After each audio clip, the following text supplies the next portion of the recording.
I inherited my uncle's apartment in March of 2024 when I was 29 years old. Uncle Richard had died of a heart attack, alone in the apartment. The neighbors only noticed 3 days later because of the smell. I was the only living relative, so everything fell to me. A 3-bedroom apartment in an old Chicago building, built in 1923. I lived in Boston and worked as an architect. I didn't know my uncle well. We'd see each other at Christmas, maybe. Superficial conversations. He was quiet, reserved. He was never married. I decided to go to Chicago to evaluate the apartment, to see if it was worth keeping or selling. I arrived on a Thursday afternoon. The building was exactly the type I expected. Red bricks darkened by time, 6 floors, an old elevator with a barred door. The apartment was number 4, B, 4th floor. The building manager, Mrs. Ross, handed me the keys. She was about 70 years old.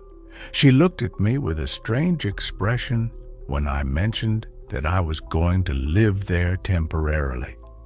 She asked, "Are you going to stay in room B?" I replied, "Yes, for a few weeks. I need to get things organized." She remained silent for a moment. Then he said, "Your uncle was a very private man."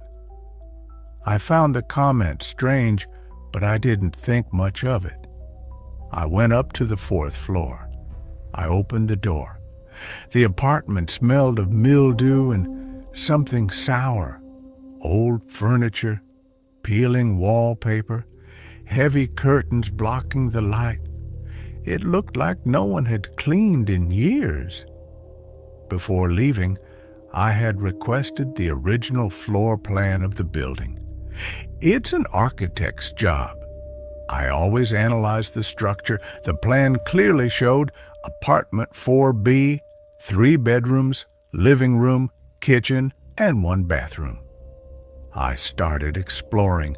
Living room, old brown sofa, tube television, stacks of newspapers. Kitchen, small, dirty, sink full of dishes. Bathroom, cracked tiles, stained bathtub. First bedroom, single bed, empty wardrobe, presumably the guest room. Second bedroom, my uncle's room, unmade king-size bed, clothes scattered everywhere, old dresser.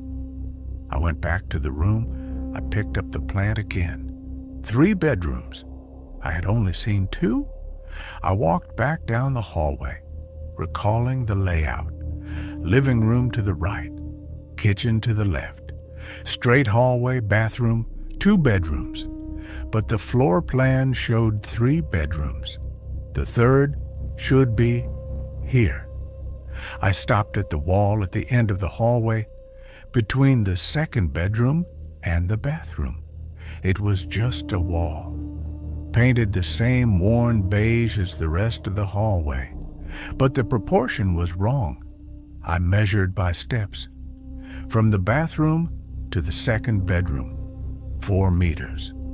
I looked at the plan.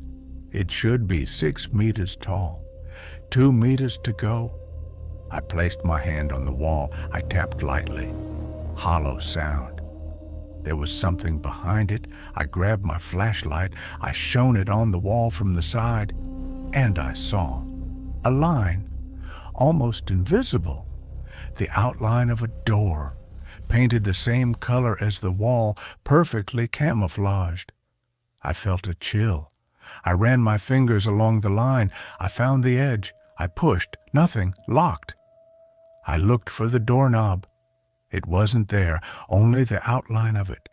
I improved the lighting. At the height where the lock should have been, I saw it. 7 keyholes, aligned vertically. 7 different locks. Who can lock a door with 7 locks? I went back to my uncle's room. I searched for keys, drawers, coat pockets, under the mattress. I found a bunch on the bedside table, 12 keys. 7 of them were different, old, numbered with adhesive tape. 1, 2, 3, 4, 5, 6, 7. I went back to the camouflage door. I started to unlock it. First lock, second, third. My hands were shaking on Wednesday.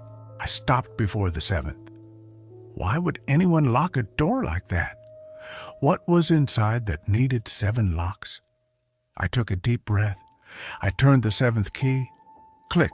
I pushed. The door opened. Complete darkness. Strong smell. Dampness. Something chemical. I turned on my phone's light. Here you go. A small room. No windows. Walls covered. Completely covered. With photos. Hundreds of photos. All of me. My stomach churned. Photos of me leaving work, entering my apartment in Boston, at the supermarket, at the gym, at the cafe I frequented every morning, all recent. I looked at the dates written in the corner, last 6 months, November, December, January, February. My uncle had died in February. These photos were taken while he was alive. He was following me, photographing me. But why? I went further into the room. There was a table in the corner, an old laptop, closed, notebooks piled up. I opened a notebook. Pages and pages of notes.